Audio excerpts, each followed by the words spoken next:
Welcome Insiders to Tech Inside, I'm your host Eric. So just last week, CES happened. CES is a consumer electronics show in Las Vegas that happens at the beginning of every year. This is when tons of tech companies come together and they show off products that they just announced, or what they're going to be working on, prototypes of things and whatnot. And really CES just gives us a good idea of what we could be seeing this year in 2015 in the world of technology. Unfortunately, I didn't get to go to CES, I never have gone. Hopefully, maybe next year, or the year after, or who knows. But I've kept up on what's been happening at CES, or I'll try to do my best. So this video will be kind of a recap of some things that I saw at CES that were pretty cool.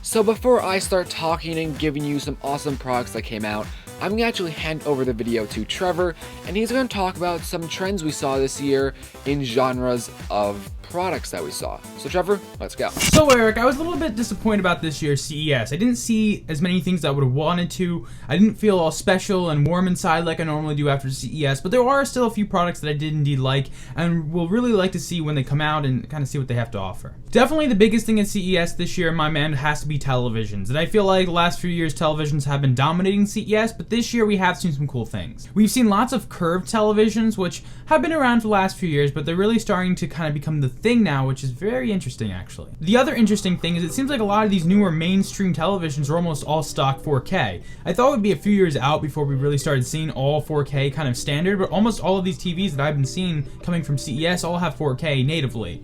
So that's another interesting thing, and the keyword is interesting here, folks. The reason I'm calling this all interesting is because instead of just all these manufacturers focusing on 4K and 8K and all the things we've been seeing at CES, not only this year but also years past, it seems like they're actually focusing on picture quality, which is not just interesting, that's great. That's really what we want. More so than 1080p, 4K, 8K, I don't care what the resolution is. Let's work on the actual LCD panels and the actual quality. And that's what seems to be the big thing at CES when it comes to TVs this year, and that makes me a happy person. They've worked a lot on picture quality and contrast ratios, and that's the type of stuff that for a geek like me, and just to the average consumer being, how does the display look? We don't care if it's in 4K or 8K or 1080p or 720p, we don't care. I don't care. Just what does it look like? What is it? How does it affect my everyday experience? And changing some of these panel settings and really tuning in contrast ratio and colors and saturation, stuff like that. That stuff's a big deal. Sometimes even more so than what the resolution is. So one thing to look for this year if you're buying a TV is something that says HDR. It stands for High Dynamic Range, and that's going to be those new TVs coming out with these kind of new features, these new contrast ratios, these whole new display panel that's kind of going to look nice and stuff. Yeah, I don't know what to say, but yeah, look for HDR. The other thing I was definitely looking at this year was wearable technology, wearable watches, maybe Google Glass type stuff. I talked to Eric privately even about this a few days ago before CES. Unfortunately for me, there was a bit of a disappointment with that, but I will say there is a decent bit announced, just not necessarily applying to everyone. So let's just talk about that briefly. The good part is wearables are getting stealthier. They're looking more like regular watches and regular just wearable stuff, not so big and bold and in the way. But the problem is they're also getting healthier, which I guess to some, if you're a health person, that's great. But to me, I want almost the comfort. I want the luxury smartwatch. I want the luxury Google Glass. I don't really care about the fitness side of it and stuff like that, which seems to be really the direction that wearables are going. I think that's because they're easier to market to regular consumers. To me, I just want a watch that does everything. I don't need something that's focused on fitness. Another thing very big at CES this year was drones. Drone technology has been continuing to improve every year, and I feel like at CES we always see the new gadgets. You know, drones in general are starting to become really awesome, especially the kits and the fact that you can spend $200-300 on a drone now that really works, not just going to crash into a tree and break, that actually works and you have control over it and you can do cool stuff with it. It's just amazing considering just a year or two ago that type of drone would have been thousands of dollars. So drone technology, it was really big at CES this year. I'm sure Eric will actually give you some products specifically on that. And also, 3D printers we just have to briefly talk about, because 3D printers have also been really big, and not just what the 3D printers themselves, because yes, there's more manufacturers, they're doing more things, they're doing more cool things, but also the things that are being 3D printed. The reason I bring this up with drones is because there's actually a lot of drones at CES that were printed on a 3D printer. So to me, that's really cool. Also, if you have a drone and it keeps breaking and you gotta replace parts and stuff like that, you have a 3D printer that goes along with it, you just make parts for it. So there's a lot of cool things happening with 3D printers, drones, and almost that whole type of niche project-y community. That's really growing really fast, and if anything, that was the big takeaway from this CES this year, is that things that started in someone's basement, 3D printers and drones and the hobbyist type things. Those are the things really dominating, I think, this year in 2015, and I think we'll see huge improvements in drones and 3D printers, and I think by the end of this year, even like 3D printers will become way more consumer friendly, dropped way down in price. I think many people will have them in their homes, including me, because I'm definitely on the list to get a 3D printer sometime soon. So that's kind of all I have to say. I didn't really go through any products here. I just want to talk about kind of what I looked at and what I felt will be big this year. I think that's the big takeaway from CES in general, is that yeah, there's brand names associated with this whole event and stuff like that, but I'm more interested in what's the year going to lead with? What's the year going to end with? What are we going to see this year? So this is kind of what I'm thinking we're going to see this year, and really this is what we saw at CES, at least big in my mind. So take it away, Eric. I'll see you guys next time. Eric, you do whatever you gotta do. I don't know. Thank you very much, Trevor. So let's get into some specific products. And when it comes to TV sets, first, I'm not going to actually bring up any specific TV sets. We see TV sets all the time at CES, and a lot of the TV sets you see actually aren't out yet. So it's really just not worth bringing up because there's so many TV sets. So if you want to take a look at TV sets, just try Googling things. But anyway, diving into some awesome products. For any person that likes skateboarding or anything, Z-Board came out with the Z-Board 2 Blue. Now, if you don't know what Z-Board is an electronic skateboard. It has a battery in it, has a motor in it, and you can go up to like 20 or 24 miles down like a flat surface on this board, which is just awesome. I'm not really a skateboarder or anything, but it's still a really cool concept and something I would love to get. The Z-Board 2 Blue Edition is supposed to be better than the previous edition, mostly just because it's lighter, which was a very big complaint with the first Z-Board. It was very heavy. It came in at around 25 pounds. The new one now is only at 16 pounds. And for all the people that are like, yeah, who cares about Z-Boards and stuff? Again, I'm not really a skateboarder, but I do find this really cool, and apparently, from what I've heard, you can still ride this even if you're not a huge skateboarder, because the concept is very different. You're not going to be doing tons of like awesome tricks and stuff with a Z-Board. It's made for more actual transportation.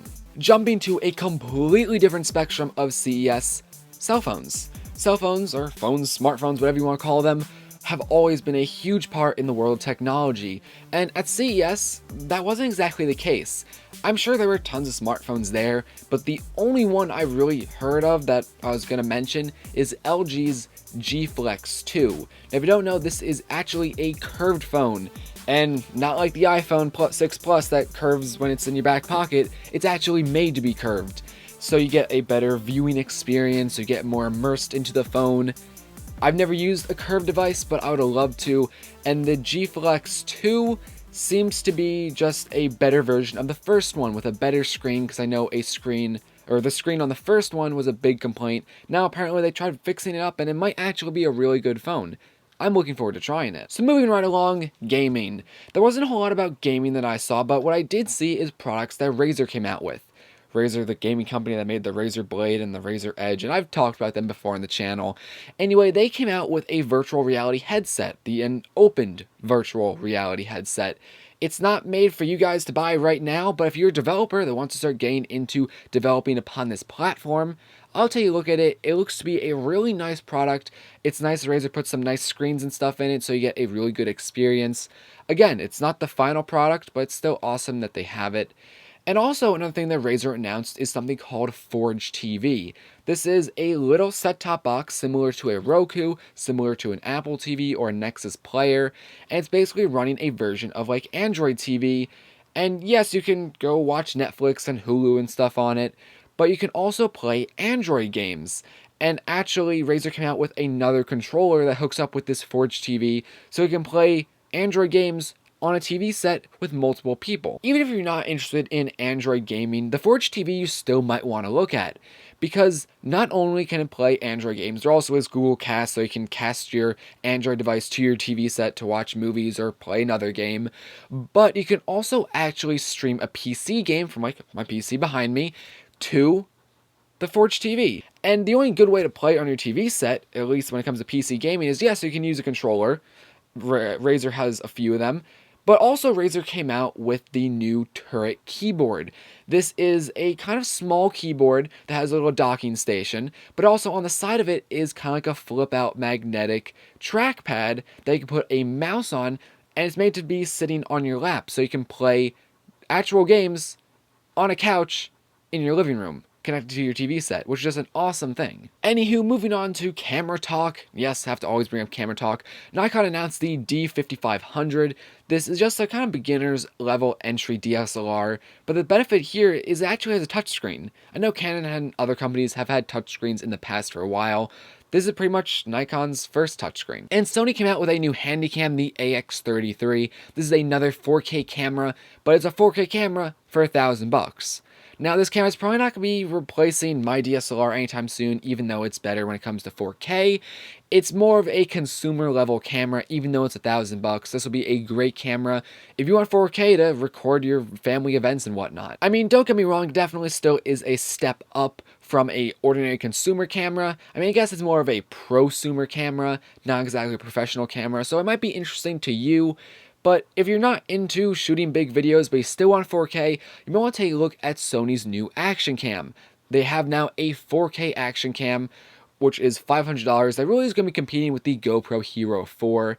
But what's also cool with this 4K action cam is you can actually get a watch for it and have a live view of the camera's view on your watch. And there's a little like stop and record button and stuff, and that just is pretty awesome, especially if you mount the camera like really far away and you want to make sure you're framed right. If you want to start the recording, it's really cool. If the 4K action cam still isn't your style, you might want to take a look at the DJI Inspire 1 hand gimbal. Now, if you don't know, DJI is the company that makes the Phantom 2. The Phantom 2 is a drone that is very popular and known for being able to strap a GoPro to it and fly really high in the air to get some awesome aerial shots. And also, DJI makes a very big drone that's in like Hollywood, which you're probably not going to buy. So they made another drone, the Inspire 1, which is in between a consumer drone and a professional drone. And the Inspire 1 is an awesome drone. I would love to get one. And it also has this awesome gimbal that spins 360 degrees, so you can really move the camera built into the drone anywhere you want. And it's really cool, but they actually made a hand gimbal, which it's the gimbal, but you can put it in your hand, and it also kind of acts like an awesome Steadicam with DJI's camera. It definitely looks really cool, and there's no screen on it, so you actually connect your smartphone to the hand gimbal, and there's kind of like a mount for it, so you can mount your phone right next to the gimbal. And overall, it looks like a really cool concept. I'm not sure how much it's going to cost, but if it comes out, or when it comes out, I'm going to be really interested to take a look at this. Moving on, actually talking about cars, there are always tons of cars at CES, and this year is no exception. This year, though, BMW mentioned some really awesome cars like the i8 and the M4, which I'm not going to mention right now, but I am going to mention the i3. Now, this car isn't out yet, but the i3 actually has technology in it to prevent you from crashing. So they literally were driving once straight into a wall, pushed the gas all the way down, but the car stopped. The car can prevent you from crashing like into a wall or into another car, which is something that's really cool. They also had an i3 which could drive by itself, and not necessarily drive by itself like down a highway, but say you just got outside from like your school or from a hotel room, your work, or anything like that. You can actually summon your car with a smartwatch, and it will just drive up to you. If you want to see more stuff about what BMW mentioned, for sure check out the link down below. MKBHD made a really awesome video about BMW's car technology that was at CES. So anyway guys, that's CES this year, 2015. Overall, there are definitely some really nice things at CES. I kind of did feel detached from CES though this year. I mean, despite them having some cool products like BMW's technology, the drone stuff, they had some wearable technology, tons of prototypes. There definitely was cool things, but I guess I was detached because nothing there was really ready for me to buy just yet. I wasn't really looking at buying anything that I exactly saw, maybe besides the Razer stuff. But yeah, I mean, there's just a lot of prototypes this year, a lot of things that we're going to be seeing. So I'm still expecting 2015 to be an awesome year in technology. CES was a tad bit of a letdown, but there still were awesome things. So let me know in the comment section below, what do you guys think about CES this year? Did you find anything cool, or did you think it was kind of meh? Are there any other products that I did not mention that you thought were really cool? Let me know in the comment section below. Also, check out the description. I'm going to try to add some links for you to check out more information about what I saw at CES or things I just didn't mention. Again, if you want to check out the BMW stuff, I'll definitely have a link down below to MKBHD's video. Anyway, guys, that's the video for today. Let's go subscribe, share the fans, let you out any way you can. If you also like these kind of videos with Trevor and I both in it, let me know in the comment section below also. Anyway, guys, I need to stop ranting on. I'll see you in the next one. Goodbye.